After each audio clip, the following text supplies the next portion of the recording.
하나님의 말씀은 신약성경 마태복음 6장 말씀 보겠습니다.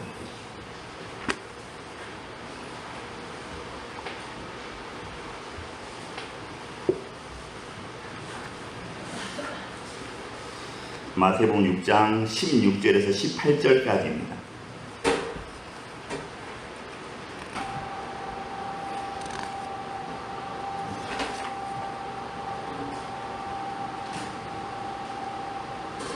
마태복음 6장 16절에서 18절까지 한 목소리로 합독하겠습니다. 금식할 때에 너희는 외식하는 자들과 같이 슬픈 기색을 보이지 말라. 그들은 금식하는 것을 사람에게 보이려고 얼굴을 흉하게 하느니라. 내가 진실로 너희에게 이르노니 그들은 자기 상을 이미 받았느니라. 너는 금식할 때에 머리에 기름을 바르고 얼굴을 씻으라. 이는 금식하는 자로 사람에게 보이지 않고 오직 은밀한 중에 계신 내 아버지께 보이게 하려 함이라. 은밀한 중에 보시는 내 아버지께서 갚으시리라. 아멘.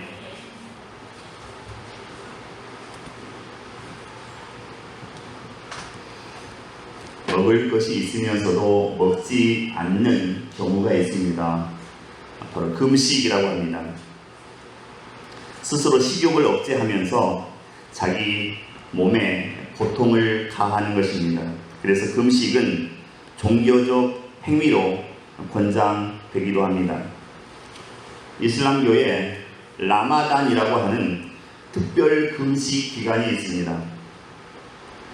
이 라마단이라는 뜻은 더운 달이라는 뜻인데, 천사 가브리엘이 이슬람교의 창시자인 마호메트에게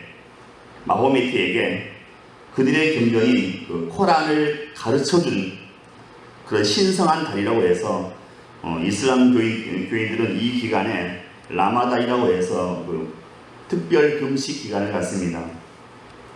이 기간 동안에 이 사람들은 해가 떠 있는 낮 시간에는 의무적으로 금식을 합니다. 아무것도 먹지 못하게 되어 있습니다. 물 한 모금 마실 수가 없고, 담배를 피우거나 또 이성과의 접촉, 게임, 화장, 그리고 화를 내거나 맹세할 수 없습니다. 심지어는 침을 삼키지 말라고까지 하고 있습니다. 그래서 그들은 낮에 온종일 굶을 것을 대비해서 아침에 일찍 일어납니다. 그래서 새벽같이 일어나서 음식을 준비해서 아주 많이 먹습니다. 두둑하게 먹습니다. 그리고 낮 시간에는 금식을 하고, 해가 지면 굶주린 배를 채우기 위해서 음식점으로 이제 달려갑니다. 신기한 것은 이 라마단 금식 기간에 음식점이나 식료품점들이 오히려 대목이라고 합니다. 우리로 말하는 구정, 한가위 이 정도 수준의 대목이라고 합니다. 금식이 원래 굶어야 되는 기간인데 음식점이 오히려 대목이라고 합니다. 보통 때보다 음식 소비량이 더 많다는 것입니다. 낮에 먹지 못한 것을 밤에 그 이상으로 보충하기 때문에 그렇습니다.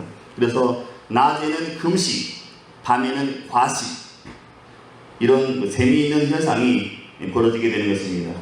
이는 경직된 종교적 형식주의가 낳은 해프닝이라고 할 수 있겠습니다. 이와 같은 형식주의는 흔히 두 가지 모습으로 나타나게 됩니다. 소극적으로는 위선, 외식이라고 하고, 적극적으로는 자기 과시로 나타나게 됩니다. 중세시대 가톨릭 교회에서도 고행과 금식은 구원을 향한 순례자의 중요한 덕목이라고 했습니다. 그런데 왜 이렇게 스스로 자신의 몸에 고통을 가하는 금식을 하게 될까요? 아시겠지만 동물들은 자기 몸이 다쳤을 때에는 음식을 먹지 않습니다. 동물들은 자기 몸이 다치거나 물이 부러졌거나 하면 음식을 먹지 않습니다. 아무리 주인이 먹으라고 강요해도 먹지 않습니다. 굶으면 몸에서 치유하는 물질이 나온다는 것을 동물들은 본능적으로 잘 알고 있기 때문에 그렇습니다. 사람의 몸도 마찬가지입니다. 의사들의 말에 따르면 금식을 하면 불필요한 물질을 우리 몸 밖으로 내보내고 또 건강을 증진하는데 가장 빠르고 효과적인 방법이 이 금식이다 이렇게 말하고 있습니다. 금식을 잘하면 웬만한 병을 고칠 수 있다고까지도 말합니다. 그래서 요즘에는 간헐적 단식이라고 해서 그것으로 살을 빼는 분도 있고 또 건강이 좋아진 분들도 많이 있습니다. 그러나 금식은 육체적인 이런 유익보다는 경건 생활에 더 큰 유익이 있다고 성경은 우리에게 가르쳐주고 있습니다. 예수님 당시에 이 바리새인들은 적어도 일주일에 2번씩 금식을 했습니다. 누가복음 18장 12절에 보면 한 바리새인이 이렇게 얘기합니다. 나는 일주일에 2번씩 금식하고 또 소득의 11조를 드리나이다 이렇게 자랑하면서 하나님 앞에 기도하는 내용입니다. 일주일에 2번씩은 꼭 정해놓고 금식을 했다는 것입니다.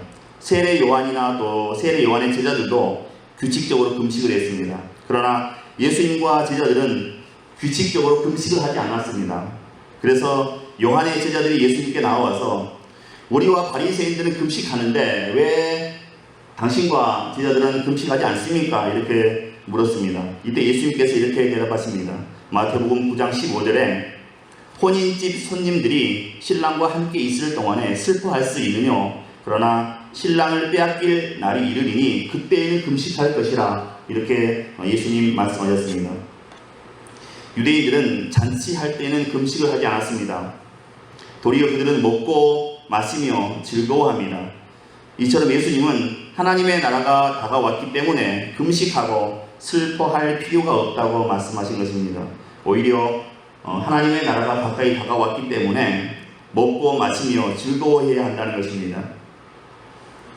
기독교는 본질적으로 금욕적인 그런 종교가 아니라 축제의 종교라고 할 수 있겠습니다. 신랑 되신 예수님을 영접하고 하나님 나라에 참여하는 사람들은 금식할 필요가 없습니다.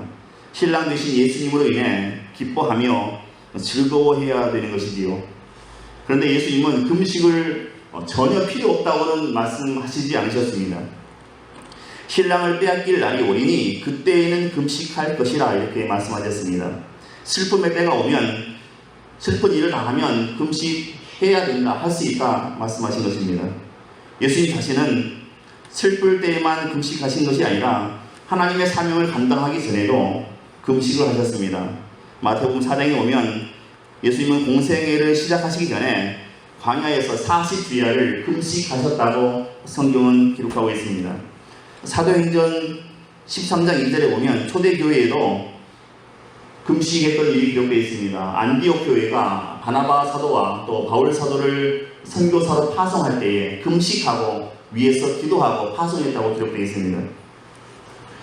이처럼 금식은 마태복음 6장에 나오는 구제와 기도와 함께 유대인 사회에서 적극적으로 권장되었고 또 칭찬받는 경건 생활의 하나였다 하는 사실입니다. 예수님께서도 금식을 인정하시고 또 중요한 일을 앞에 두시고는 금식을 하셨기 때문에 그렇습니다. 말씀드린 대로 예수님 당시에 그 서기관과 바리새인들은 일주일에 2번씩 꼭 금식을 했습니다. 그 당시의 문서를 보면 유대인들은 월요일과 목요일에 금식을 했다고 되어 있습니다. 이들이 굳이 일주일 가운데 왜 하필 월요일과 목요일에 금식을 하게 되었는가? 모세가 시내산에 올라가서 십계명과 율법을 받아올 때 40일간 금식하면서 기도했는데 이 시내산에 올라가는 날이 목요일이었고 또 40일이 지나서 모세가 십계명 두 돌판을 들고 내려온 날이 월요일이었습니다. 그래서 유대인들은 일주일에 2번씩 금식하는데 월요일과 목요일에 금식을 해왔던 것입니다. 그런데 이것은 그냥 표면적인 이유이고 더 깊은 이유는 다른 데 있습니다. 성경 주석가들에 따르면 당시 유대 사회에서는 월요일과 또 목요일이 장날이었다고 합니다. 유대 워낙 좁은 땅이기 때문에 월요일과 목요일이 장날이었습니다. 장날이 되면 수많은 사람들이 장터로 모이게 되지요. 그러니까 당시 바리새인들에게는 자신들이 금식하는 것을 사람들에게 보이기가 얼마나 좋았겠습니까? 사람들이 저절로 모여주니까 얼마나 자기 과시하기 좋았겠습니까? 그래서 그들은 일부러 월요일과 목요일을 택해서 금식을 했습니다. 머리를 풀어 헤쳤습니다. 얼굴을 창백하게 보이기 위해서 노력했습니다. 다 찢어진 옷을 입고 또 그 옷을 땅에 질질 끌고 다니면서 오 하나님 하면서 시장 바닥을 돌아다녔습니다. 한눈에 봐도 누가 봐도 저 사람은 금식하고 있구나 그렇게 알 수 있을 만큼 그런 치장을 하고 다녔다는 것입니다. 예수님께서는 이런 바리새인들의 그 속마음을 꿰뚫어 보시고 이렇게 말씀하셨습니다. 본문 16절의 말씀입니다. 금식할 때에 너희는 외식하는 자들과 같이 슬픈 기색을 보이지 말라. 그들은 금식하는 것을 사람에게 보이려고 얼굴을 흉하게 하느니라. 내가 진실로 너희에게 이르노니 그들은 자기 상을 이미 받았느니라. 이렇게 말씀하십니다. 성경에 보면 우리 그 믿음의 선배들은 금식해야 할 때를 알았고 또 금식을 통해서 하나님의 놀라운 능력을 경험했습니다. 우리가 알고 있는 것처럼 방금 전에 말씀드린 것처럼 모세는 시내산에서 율법을 받기까지 40일 금식기도 했습니다. 얼마나 깊은 그 영적 교제를 하나님과 가졌던지 모세가 산에서 내려올 때에 그 얼굴이 광채가 났다 이렇게 출애굽기 34장 29절은 기록하고 있습니다. 에스더는 유대 민족이 위기에 처했을 때에 사흘 금식한 후에 죽으면 죽으리라 하면서 왕 앞에 나아갔고 위기에 빠져있던 민족을 건져냈습니다. 다니엘의 경우를 보더라도 새해일에 22일이죠. 21일 동안 금식하며 기도했더니 장래에 일어날 일을 환상 가운데 하나님께서 보게 하셨다 기록하고 있습니다. 예수님께서도 공생에 시작하시기 전에 40일 동안 금식하셨습니다. 사도 바울 역시 부활하신 주님을 다메섹 도상에서 체험하고 나서 사흘 동안 식음을 전폐하면서 기도하다가 눈에서 비늘 같은 것이 벗겨졌다 이렇게 성경은 기록하고 있습니다. 그래서 금식은 우리의 경건 생활에 너무나 유익한 단지 굶는 것 이상의 엄청난 영적인 유익이 있다 하는 것입니다. 소화되고 한참 그분이 오실 시간입니다. 잠시 쉬어가겠습니다. 어떤 아가씨가 막 급하게 헐레벌떡 뛰어오더니 택시를 탔습니다. 그리고 기사에게 아저씨 빨리 좀 가주세요. 누가 쫓아오고 있어요. 뒤에 택시가 쫓아오고 있어요. 아무데나 빠르게 안전한 곳으로 저를 데려가 주세요. 택시기사가 멍하니 있으니까 뒤에 택시가 쫓아온다고요 아저씨 제발 좀 빨리 가주세요. 그러니까 택시기사가 그때서야 알아듣고 전 속력을 다해서 최고 속력으로 마치 카레이서처럼 그렇게 운전해서 뒤에 따라오는 택시를 따돌렸습니다. 따돌리고 나서 기사가 차를 세우고 아가씨에게 물었습니다. 아가씨 무엇 때문에 쫓기는 겁니까? 왜 쫓기는 겁니까? 했더니 아가씨가 태연하게 이렇게 얘기하더랍니다. 제가 택시를 탔는데 돈이 없어서 택시를 안 내고 내렸거든요. 그래서 쫓기는 거예요. 그랬다면 이 말을 듣는 택시기사 얼굴이 어떻게 됐을까요? 그렇게 죽기 살기로 도망쳐 왔는데 나한테도 택시비 없다는 얘기 아닌가 그렇게 생각했겠습니다.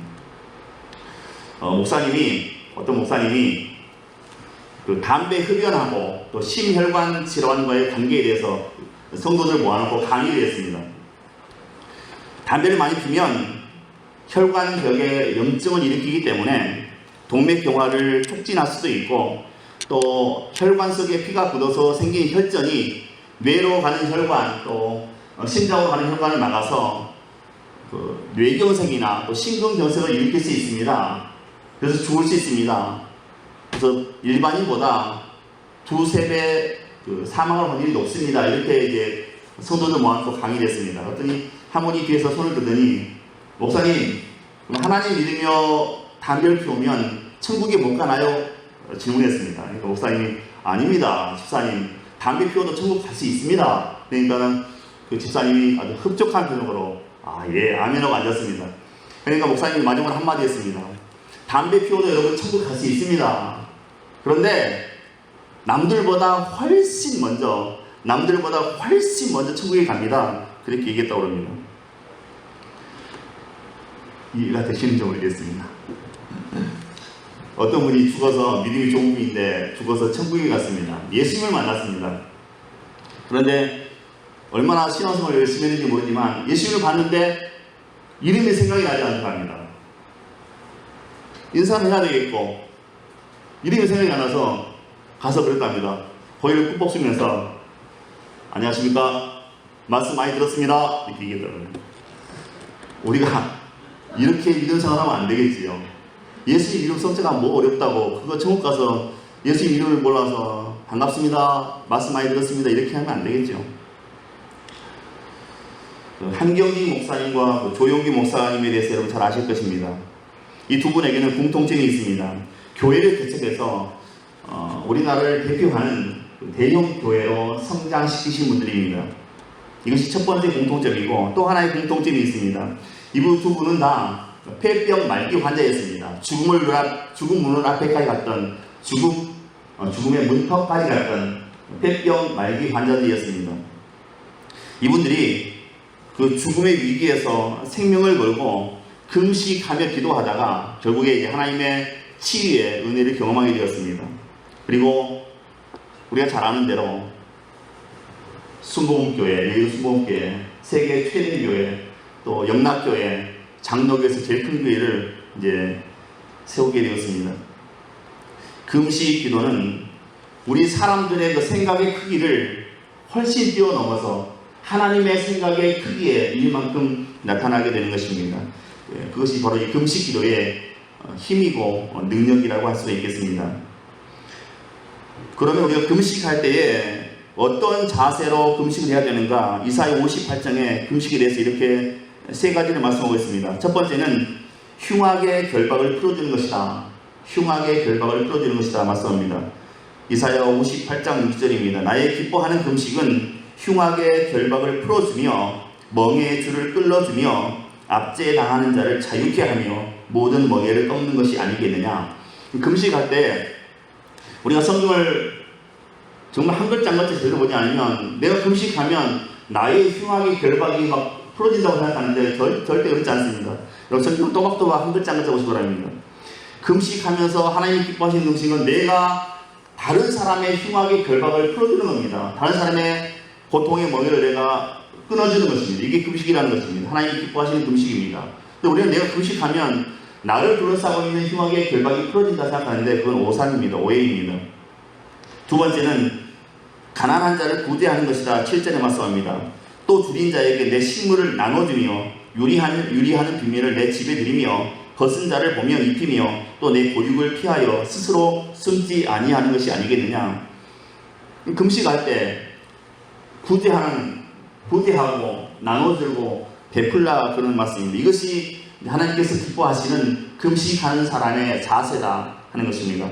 이렇게 우리가 금식을 하면 어떤 은혜가 있는가? 이사야 58장 8절에 이렇게 말씀합니다.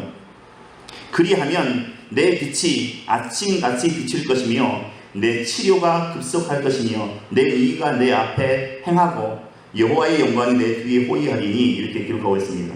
우리가 이런 식으로 하나님이 기뻐하시는 금식을 하기만 하면 우리에게 치유의 능력이, 치료의 은혜가 임하게 된다 하는 것입니다.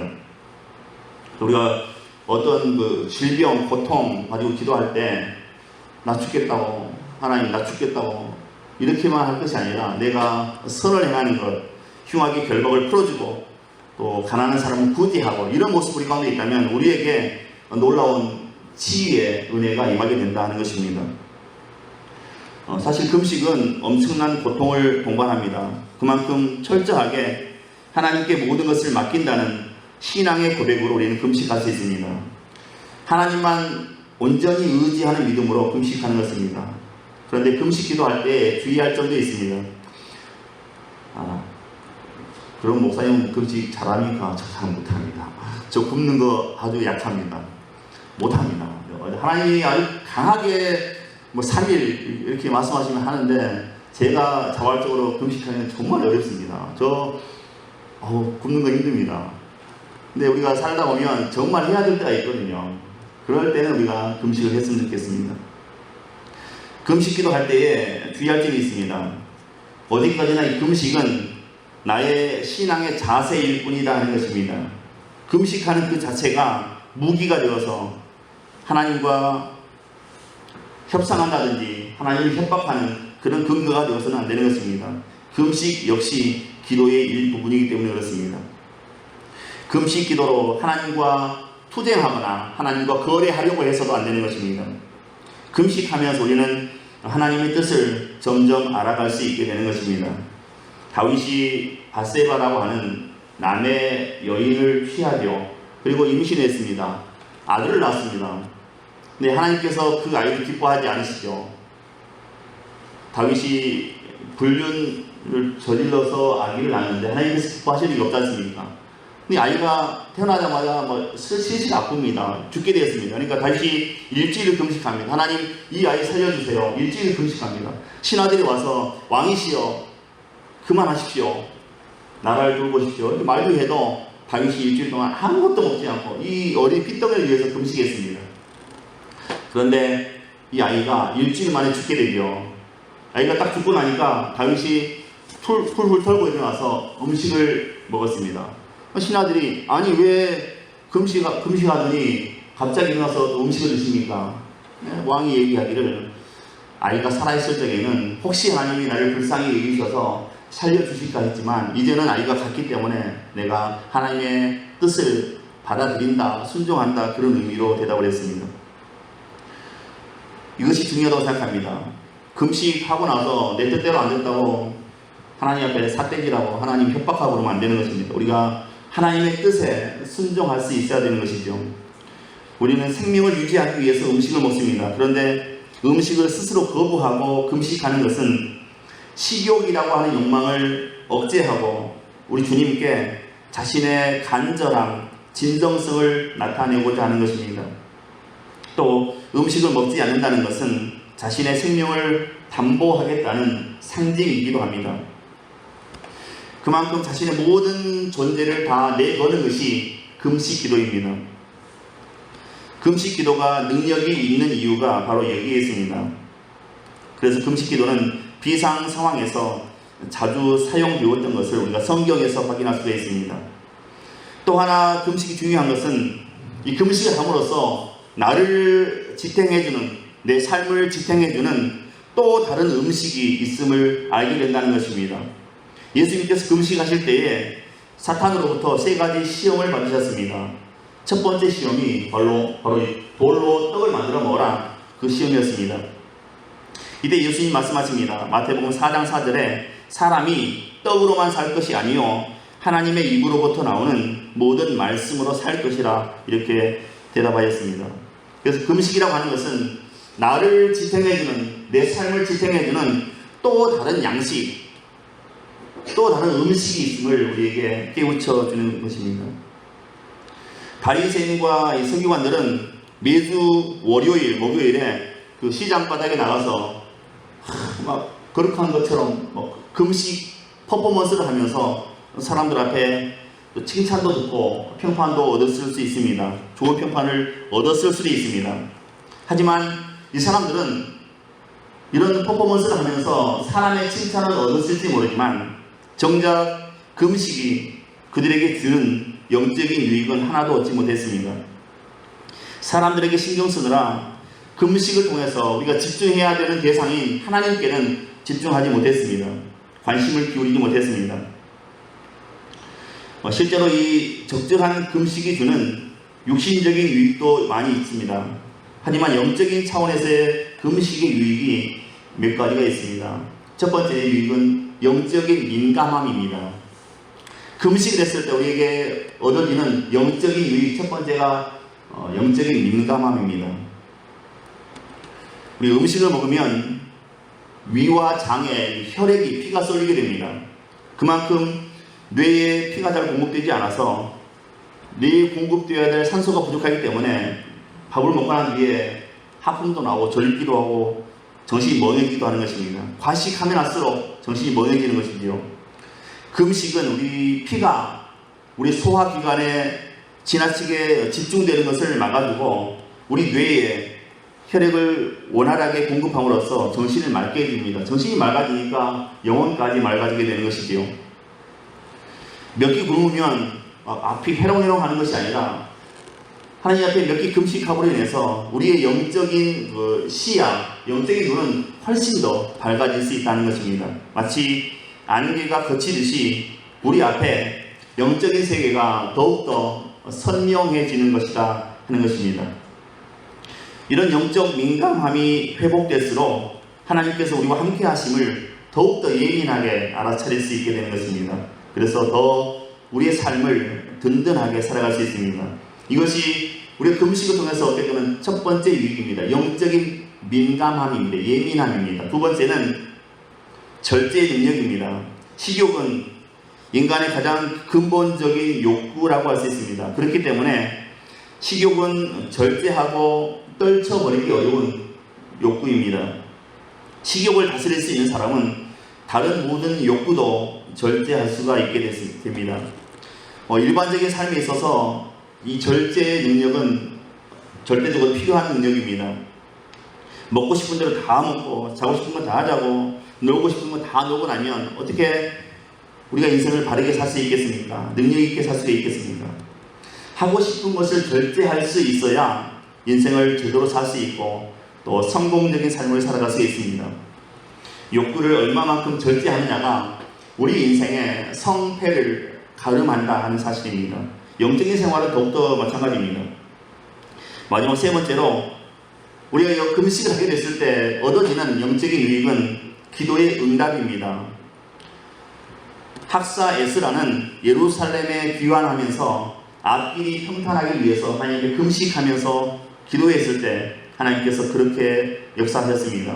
느헤미야도 하나님 앞에 금식하며 기도했을 때에 예루살렘 성벽 재건하는 일을 평탄한 가운데 마칠 수가 있었습니다. 에스더도 금식하며 기도함으로 위기에 처해 있던 그 유대 민족을 구할 수가 있었습니다. 요나의 경고를 들은 니느웨 사람들은 금식함으로 기도했더니 재앙을 면하게 되었다, 멸망을 피하게 되었다. 성경은 우리에게 가르쳐주고 있습니다. 인생 살다가 어려울 때 저도 그렇고 여러분 모두도 금식의 능력 또 금식의 기적을 체험하실 수 있었으면 좋겠습니다. 말씀을 전해야겠습니다. 금식은 우리를 지탱해주는 또 다른 음식이 있음을 알게 해주는 것이라 하는 사실입니다. 사람이 떡으로만 사는 것이 아니요 하나님의 입으로부터 나오는 모든 말씀으로 사는 것이라. 우리 금식하면 이걸 우리가 피부로 체험할 수 있게 된다는 사실입니다. 그래서 저나 여러분이나 인생 살다가 위기 상황을 만난다든가 또 어떤 간절한 상황을 만나게 되었을 때에 금식함으로 승리하시고 또 성공을 얻는 그런 삶이 되실 수 있기를 주님의 이름으로 축원드립니다. 기도합니다. 은혜로우신 하나님, 이 시간 우리에게 믿음을 더해 주옵소서. 우리가 일생을 살아가면서 어떤 어려움 앞에 처하든지 좌절하지 않게 하시고 우리가 금식이나 기도함으로 반드시 승리할 수 있도록 도우시고 축복하옵소서. 믿고 감사하오며 예수 그리스도 이름으로 기도하옵나이다. 아멘.